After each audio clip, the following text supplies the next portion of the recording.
Hello hi नमस्कार, कैसे हैं आप सब लोग। Myself Vijay Bahadur and welcome to you all on this platform of education temple. तो आज हम लोग देखेंगे अपना लेक्चर नंबर 3 सेल चैप्टर का, class 9 building block of life. Start करते हैं अपना लेक्चर।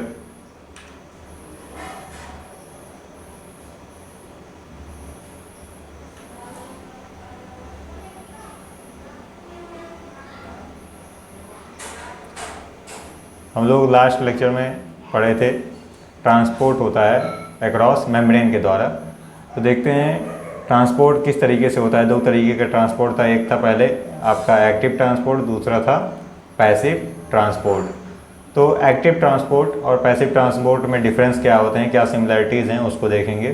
एक्टिव ट्रांसपोर्ट में होता है, active transport requires energy. Active transport में एनर्जी का रिक्वायरमेंट होता है। वहीं पैसिव ट्रांसपोर्ट में does not require energy. Passive transport में एनर्जी की रिक्वायरमेंट नहीं होती है। Active transport movement from lower to higher concentration. Active transport में जो सब्सटेंस है उसका मूवमेंट हायर से लोअर कंसंट्रेशन की तरफ होता है, लोअर से हायर कंसंट्रेशन की तरफ होता है। लेकिन जो पैसिव ट्रांसपोर्ट है उसमें मूवमेंट होता है सब्सटेंस का हायर से लोअर कंसंट्रेशन की तरफ। एक्टिव ट्रांसपोर्ट में यूजिंग लिविंग सेल मेम्ब्रेन, वही जगह पैसिव जो ट्रांसपोर्ट होता है उसमें does not need living membrane. Active transport आपको किस में देखने को मिलेगा, कोई मिनरल्स में जो एब्जॉर्प्शन जो होता है रूट का, रूट में जो मिनरल का एब्जॉर्प्शन होता है उसमें आपको एक्टिव ट्रांसपोर्ट देखने को मिलेगा। वही जो पैसिव ट्रांसपोर्ट है वो आपको देखने को मिलेगा डिफ्यूजन और ऑस्मोसिस में। ये है पूरा प्लाज्मा मेम्ब्रेन, आपका स्ट्रक्चर दिखाया गया है प्लाज्मा मेम्ब्रेन का। इसी के द्वारा जो है ये एक्टिव और पैसिव ट्रांसपोर्ट होता है। तो देखते हैं नेक्स्ट स्लाइड पे डिफ्यूजन और ऑस्मोसिस। अब देखते हैं डिफ्यूजन और ऑस्मोसिस क्या होता है। डिफ्यूजन और ऑस्मोसिस, डिफ्यूजन में क्या होता है, मूवमेंट ऑफ सब्सटेंस। सब्सटेंस का मूवमेंट कहाँ से क्या होगा, from the region of higher concentration से लोअर कंसंट्रेशन की तरफ होगा। हाई कंसंट्रेशन मतलब जैसे यहाँ पर जो घना है, जहाँ पर जैसे काफ़ी सारे डॉट्स हैं और काफ़ी ज़्यादा पास पास में है, वहाँ से मूवमेंट कहाँ होगा, उस जगह पे जहाँ पर काफ़ी थोड़ा बहुत जगह पाई जाएगी। जैसे कोई ऐसी जगह है जहाँ पर काफ़ी सारे इंसान खड़े हैं, काफ़ी सारे ह्यूमन बींग्स खड़े हैं, वहाँ से उनका ट्रांसपोर्ट कहाँ से कहाँ हो रहा है, जहाँ पर काफ़ी कम ह्यूमन बींग्स हैं। ठीक, तो जहाँ पर ज़्यादा ह्यूमन बींग्स है वो क्या है, हाई कंसंट्रेशन है, और जहाँ पे कम ह्यूमन बींग है वो क्या है, लो कंसंट्रेशन है। उसी जगह जो ऑस्मोसिस होता है उसमें मूवमेंट होता है सॉल्वेंट का और वाटर के मॉलिक्यूल्स का from the region of higher concentration से लोअर कंसंट्रेशन की तरफ, लेकिन किसके द्वारा होगा, सेमी परमिएबल मेम्ब्रेन की थ्रू होगा। ठीक है, ये रहा आपको सेमी परमिएबल मेम्ब्रेन आपको दिख रहा है ऑस्मोसिस में, ऊपर आपके डायग्राम जो है। डिफ्यूज़न आपका अकर्स इन सॉलिड, लिक्विड और गैसेस में डिफ्यूज़न आपको देखने को मिलेगा, और जो ऑस्मोसिस होगा वो किस में पाया जाएगा, आपको लिक्विड में पाया जाएगा। डिफ्यूज़न में कोई मेम्ब्रेन की ज़रूरत नहीं है, लेकिन जो ऑस्मोसिस है उसमें आपको सेमी परमिएबल मेम्ब्रेन देखने को मिलेगी। डिफ्यूज़न कैसा है, नेचुरल प्रोसेस है। ठीक है, नेचुरल प्रोसेस। नेचुरल प्रोसेस आपको जैसे जो किसी की हाइट है, जैसे पेड़ की हाइट हो गई, ये सब क्या है, नेचुरल प्रोसेस है। उसको हम लोग कंट्रोल नहीं कर सकते, ना ही उसको स्टॉप कर सकते हैं। लेकिन ऑस्मोसिस जो है वो नेचुरल नहीं है, इसे हम लोग कंट्रोल कर सकते हैं और इसको रिवर्स कर सकते हैं। ठीक, जो इसका जो मूवमेंट है सॉल्वेंट का अगर ऐसे है तो उसको हम रिवर्स भी कर सकते हैं। देखते हैं आप नेक्स्ट स्लाइड में ऑस्मोसिस और डिफ्यूज़न का डायग्राम दिया गया हुआ है। इसमें सॉल्वेंट का मूवमेंट हो रहा है। देखते हैं आप ऑस्मोसिस सेल में कैसे होती है। सेल को हम किस में रखेंगे, इन शुगर सॉल्यूशन। चीनी और पानी का घोल है ये, शुगर सॉल्यूशन है। इसमें जब हम लोग प्लांट सेल को रखते हैं, जैसे आपको प्लांट सेल के बारे में बताया गया था, प्लांट सेल की जो बाहर वाली वॉल होती है उसको सेल वॉल बोलते हैं। तो सेल वॉल कैसी होती है? रिजिड होती है। ठीक, जब प्लांट सेल को जब रखा गया तो क्या होता है, इसमें श्रिंक्स इंटरनली, जो इसके अंदर वाले जो सभी पार्ट्स हैं वो क्या हो गए? श्रिंक हो गए, मतलब सिकुड़ गए। लेकिन जो बाहर का जो शेप है वो कौन बनाता है? सेल वॉल बनाता है। और सेल वॉल कैसा होता है? रिजिड होता है। इस वजह से उसका शेप क्या होता है? मेंटेन्ड रहता है। बाहर से मेंटेन्ड रहेगा प्लांट सेल का शेप, लेकिन अंदर से क्या हो जाएगा? उसका जो मटेरियल है वो श्रिंक हो जाएगा। अब एनिमल सेल में देखते हैं। एनिमल सेल में तो सेल वॉल पाई नहीं जाती है।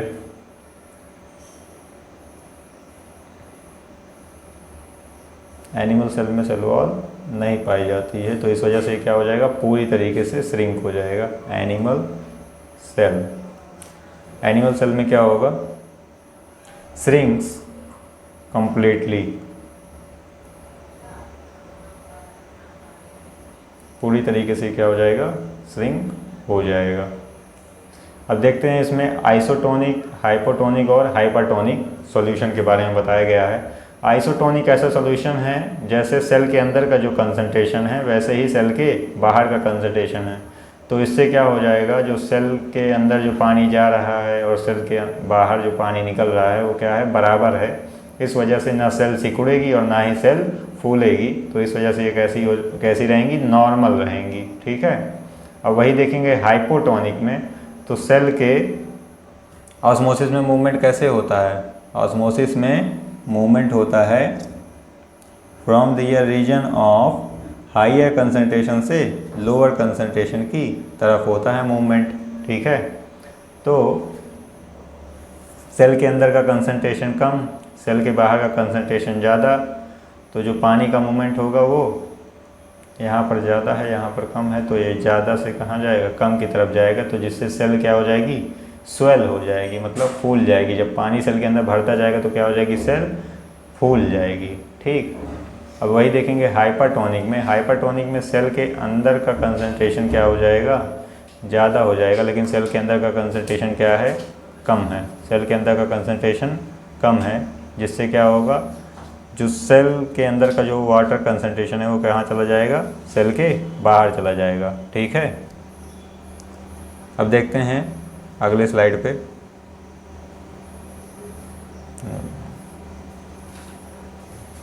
सेल के इंटीरियर में। ठीक, सेल इंटीरियर 3 बेसिक पार्ट। ठीक है, 3 ऐसे पार्ट हैं जो हर एक सेल में पाया जाएगा। किसी भी तरीके का सेल हो उसमें ये 3 चीज़ जरूर पाई जाएंगी। जैसे है सेल मेम्ब्रेन, साइटोप्लाज्म और न्यूक्लियस, ये 3 चीज़ है। ये 3 चीज़ हर एक तरीके के सेल में पाया जाएगा। जैसे ये आपको सबसे पहले दिखाया गया है बैक्टीरियल सेल है, दूसरा है आपको प्लांट सेल दिखाया गया है, और तीसरा है आपका एनिमल सेल। तो बैक्टीरियल सेल में आप देख रहे हैं ये ऐसे धागे की तरह ऐसे पूरी चीज़ें फैली हुई हैं। ये न्यूक्लियस नहीं बोलेंगे इसको। ठीक है, इसलिए धागे की तरह ये सारी चीज़ें फैली हुई है, ना इसमें मेम्ब्रेन बाउंड है कुछ भी, तो इस वजह से इसको क्या बोलते हैं? न्यूक्लियोइड बोलते हैं। क्या बोलते हैं? न्यूक्लियोइड बोलते हैं। और वही चीज़ अगर किसी मेम्ब्रेन के अंदर अगर इंक्लोज्ड है एकदम अच्छी तरीके से, उसको इंक्लोज करा गया है, तो इस वजह से उसको हम क्या बोलेंगे? न्यूक्लियस बोलेंगे। अगर पूरी तरीके से इंक्लोज नहीं है तो उसको न्यूक्लियोइड बोलेंगे, और अगर इंक्लोज्ड है तो उसको न्यूक्लियस बोलेंगे। अब आगे आपका क्वेश्चन है, 3 ऐसे बेसिक पार्ट्स जो हर एक सेल में कॉमन होते हैं, कौन कौन सा था? न्यूक्लियस, साइटोप्लाज्म और cell membrane.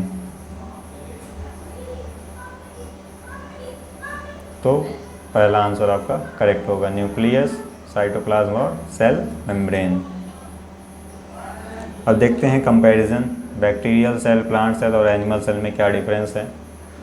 Cell membrane, cell membrane हर एक सेल में पाई जाएगी। बैक्टीरियल में भी ये प्रेजेंट है, प्लांट में भी प्रेजेंट है, एनिमल में भी प्रेजेंट है। और जो सेल वॉल है वो बैक्टीरिया में भी है, प्लांट में भी, और लेकिन एनिमल में सेल वॉल नहीं पाई जाती है। साइटोप्लाज्म बैक्टीरिया में पाया जाएगा, प्लांट में भी और एनिमल में भी पाया जाएगा। वेल डिफाइंड न्यूक्लियस, मतलब ऐसे न्यूक्लियस जो इंक्लोज्ड है मेम्ब्रेन के अंदर, तो उसे बोलते हैं वेल डिफाइंड न्यूक्लियस। जैसे आपको अभी बैक्टीरियल सेल दिखाया गया था, इसमें क्या है, वो सारी चीज़ें जेनेटिक मटेरियल जो है इसका वो क्या है, इंक्लोज नहीं है मेम्ब्रेन के अंदर, इस वजह से इसको क्या बोलते हैं, न्यूक्लियोइड। तो ये जेनेटिक मटेरियल न्यूक्लियस किस में प्रेजेंट होगा, तो बैक्टीरियल सेल में न्यूक्लियस नहीं है, न्यूक्लियोइड है। प्लांट सेल में न्यूक्लियस पाया जाएगा और एनिमल सेल में भी न्यूक्लियस पाया जाएगा।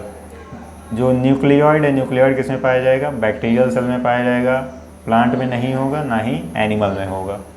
मेम्ब्रेन बाउंड ऑर्गेनेल्स, ऑर्गेनेल्स ऐसी चीज़ें होती हैं जो सेल को जिंदा रखने में मदद करती है, उसकी कुछ काम या फिर उसके जो फंक्शन होते हैं उसमें मदद करती है। बैक्टीरियल सेल में जो ऑर्गेनेल्स हैं वो क्या हैं, एब्सेंट हैं। प्लांट सेल में प्रेजेंट है और एनिमल में भी प्रेजेंट है। अब आगे देखते हैं टाइप्स ऑफ सेल के बारे में, कि सेल के कितने टाइप्स हैं, उस चीज़ के बारे में देखेंगे। टाइप्स ऑफ सेल, सेल दो टाइप के हैं, एक है प्रोकैरियोटिक, दूसरा है यूकैरियोटिक। प्रोकैरियोटिक मतलब जो पुराने जो सेल्स हैं, ठीक है, पुरातन, ठीक, उसको बोलते हैं प्रोकैरियोटिक सेल, ऐसे सेल जो बहुत पुराने हैं, ठीक। तो प्रोकैरियोटिक सेल में ना ही आपको ट्रू न्यूक्लियस नहीं दिखाई देगा, मतलब इसमें क्या दिखाई देगा, न्यूक्लियोइड दिखाई देगा, ठीक। यूकैरियोटिक सेल में न्यूक्लियस पाया जाएगा। प्रोकैरियोटिक सेल में नो मेम्ब्रेन बाउंड न्यूक्लियस, इसमें मेम्ब्रेन बाउंड न्यूक्लियस नहीं होगा, मतलब क्या रहेगा, न्यूक्लियोइड रहेगा। यूकैरियोटिक में ऑर्गेनेल्स पाए जाएंगे। प्रोकैरियोटिक का एग्जांपल क्या है, बैक्टीरिया है, लेकिन जो यूकैरियोटिक है उसमें क्या है, प्लांट और एनिमल सेल। अब साइज़ दी गई है दोनों के बारे में, प्रोकैरियोटिक और यूकैरियोटिक के बारे में। प्रोकैरियोटिक कितना साइज है उसका, 1 से 10 माइक्रोमीटर के बीच में होगा। माइक्रोमीटर होता है 10⁻⁻⁶, ठीक। माइक्रो का मतलब क्या होता है, 10⁻⁻⁶ होता है। और यूकैरियोटिक सेल में जो साइज है उसका 10 से 100 माइक्रोमीटर के बीच में है। अब इसका कंपैरिजन देखेंगे आगे, यूकैरियोटिक और प्रोकैरियोटिक सेल का डिफरेंस वेरी इंपॉर्टेंट, ठीक है, ये क्या है, बहुत ज़्यादा इंपॉर्टेंट है, इसका डिफरेंस एग्ज़ाम में पूछा जाता है। प्रोकैरियोटिक और यूकैरियोटिक में क्या न्यूक्लियस जो है वो प्रोकैरियोटिक में पाया जाएगा, नहीं, इसमें न्यूक्लियोइड पाया जाता है। तो न्यूक्लियस क्या है, प्रोकैरियोटिक में एब्सेंट है, यूकैरियोटिक में प्रेजेंट। ऑर्गेनेल्स प्रोकैरियोटिक में एब्सेंट, यूकैरियोटिक में प्रेजेंट। साइज जो है प्रोकैरियोटिक का स्मॉल था, कितना था, 1 से 10 माइक्रोमीटर के बीच में था, लेकिन जो यूकैरियोटिक था वो कितना था, 10 से 100 माइक्रोमीटर के बीच में। जो सेल्स हैं, ठीक है, सेल्स इसमें कैसे पाए जाएंगे, यूनिसेलुलर पाए जाएंगे। यूनि मतलब क्या होता है, सिंगल सेल वाले ऑर्गेनिज्म इसमें मिलेगा।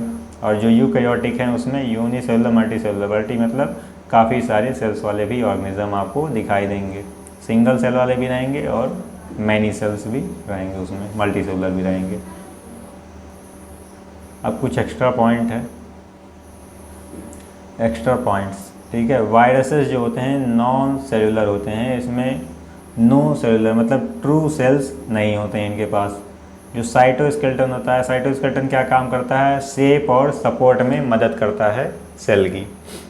इंक्लूजन बॉडी क्या काम करती है, स्टोर करती है मटेरियल को, जैसे हुआ स्टार्च और क्रिस्टल, इन सबको क्या करती है, स्टोर करती है। जैसे ये सेल है, सेल के अंदर एक इंक्लूजन बना देगी, ठीक है, ये क्या है, इंक्लूजन है, ठीक। इंक्लूजन बना करके इसमें क्या करेगा, स्टोर करेगा अपने मटेरियल को, जैसे स्टार्च हुआ, क्रिस्टल हुआ, ये सारी चीज़ें स्टोर करेगा। अब आके आपको दिखाया जाएगा प्रोकैरियोटिक यूकैरियोटिक का डायग्राम, ठीक। प्रोकैरियोटिक में आप लोग ये कैप्सूल देख रहे हैं उसका, और क्या है, सेल वॉल है, प्लाज्मा मेम्ब्रेन, न्यूक्लियोइड, ये जो धागे की जैसा ऐसा पूरा फैला हुआ है सेल इसके अंदर, ये क्या है, पूरा न्यूक्लियोइड है। और ये ब्लू कलर का जो पूरा का पूरा रीजन है यहाँ पर क्या है, ये साइटोप्लाज्म है। और ये फ्लैजला है इसके मूवमेंट के लिए, ठीक है, क्या है इसके मूवमेंट के लिए है। दूसरा आप यूकैरियोटिक में देख रहे हैं न्यूक्लियस जो है मेम्ब्रेन बाउंड है, इसमें पूरा न्यूक्लियस क्या है, मेम्ब्रेन बाउंड है। एंडोप्लाज्मिक रेटिकुलम आपको दिख रहा है, गोल्जी बॉडी दिख रही है, माइटोकॉन्ड्रिया ये है, और ये आपको दिख रहा है साइटोप्लाज्म। आपका ये पूरा का पूरा रीजन क्या है, साइटोप्लाज्म है। अब ये सारे जो ऑर्गेनल्स हैं इसकी ज़रूरत ही क्या है सेल के अंदर, उस चीज़ के बारे में जानते हैं। वाई यूकैरियोटिक सेल में ही तो पाया जाता है, प्रोकैरियोटिक में पाया नहीं जाता। तो यूकैरियोटिक सेल में ये ऑर्गेनल्स की क्या ज़रूरत ही है, ठीक है, उसको देखते हैं। क्योंकि यूकैरियोटिक सेल काफ़ी सारी लाइफ प्रोसेसेस करती है। लाइफ प्रोसेसेस मतलब ऐसे कुछ प्रोसेसेस जो इंसान को ज़िंदा रखने में मदद करती है, सेल को ज़िंदा रखने में मदद करती है, उस तरीके के प्रोसेस को क्या बोलते हैं, लाइफ प्रोसेसेस बोलते हैं। जैसे हम लोग जो सांस लेते हैं, ठीक है, इन सब चीज़ों में लाइफ प्रोसेस मदद, जो सेल ऑर्गेनल्स होते हैं वो मदद करते हैं, ठीक। तो सबसे पहले देखते हैं eukaryotic cell. Eukaryotic cell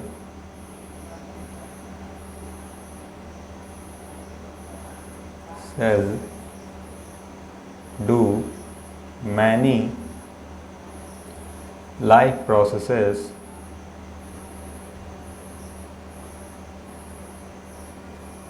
at the same time in different organelles. Eukaryotic cell एक ही टाइम पे काफ़ी सारे ऑर्गेनल्स में अलग अलग तरीके के लाइफ प्रोसेस को कैरी करता है, इस वजह से उसे सेल ऑर्गेनल्स की ज़रूरत पड़ती है। और ऑर्गेनल्स क्या मदद करते हैं उसको, ऑर्गेनल्स बिल्ड मटेरियल, कुछ ऐसे मटेरियल्स को उसको बनाने में मदद करते हैं सेल को, कुछ मटेरियल्स उसको बना करके देते हैं। Builds materials, remove waste, waste को रिमूवमेंट, जैसे कोई भी जो ख़राब जो सेल के अंदर वेस्ट जो पाया जा रहा है उसको ये रिमूव करेगा। और प्रोवाइड एनर्जी, ठीक है, एनर्जी को प्रोवाइड करने में मदद करेगी। अलग अलग तरीके के ऑर्गेनल्स हैं ये सब जो अलग अलग तरीके के काम कर रहे हैं। इन सब चीज़ के बारे में हम लोग आगे जानकारी लेंगे। अब देखते हैं इसमें आगे सेल वर्क्स। जिस तरीके से फैक्ट्री में अलग अलग तरीके की मशीनें लगाई जाती हैं, अलग अलग उसका काम रहता है, जैसे कोई है शेप देने का वर्क कर रही है, कोई है उसको कट करने का वर्क कर रहा है, तो वैसे ही इसके भी सेल के अंदर भी काफ़ी सारे तरीके के आपको ऑर्गेनल्स दिखाई देंगे जो अलग अलग तरीके के काम करते रहेंगे। सेल वर्क्स लाइक अ, तो इस वजह से सेल को क्या बोलते हैं, cell works like a tiny living factory, ठीक है, टाइनी लिविंग फैक्ट्री की तरह काम कर रही है cell. Cell works like a tiny living factory, जिसमें ईच पार्ट्स मतलब अलग अलग जो पार्ट हैं, हर एक प्रत्येक part has a specific job, हर एक पार्ट का अपना एक स्पेसिफिक जॉब है, अपना एक स्पेसिफिक काम है, ठीक। तो cell works like a tiny living factory, जिसमें हर एक ईच पार्ट जो है उसका एक स्पेसिफिक जॉब कर रहा है, स्पेसिफिक जॉब करने में मदद। तो आगे हम लोग नेक्स्ट क्लास में सेल ऑर्गेनल्स के बारे में जानेंगे, ठीक। अगर हमारा लेक्चर आपको समझ में आया है तो आप चैनल्स को लाइक, शेयर और सब्सक्राइब करें और बेल आइकन को प्रेस कर दें, जिससे आगे जो आने वाले वीडियोज़ हैं उसका आपको नोटिफिकेशन में आपको मिल जाए और आप उसको देख सकें।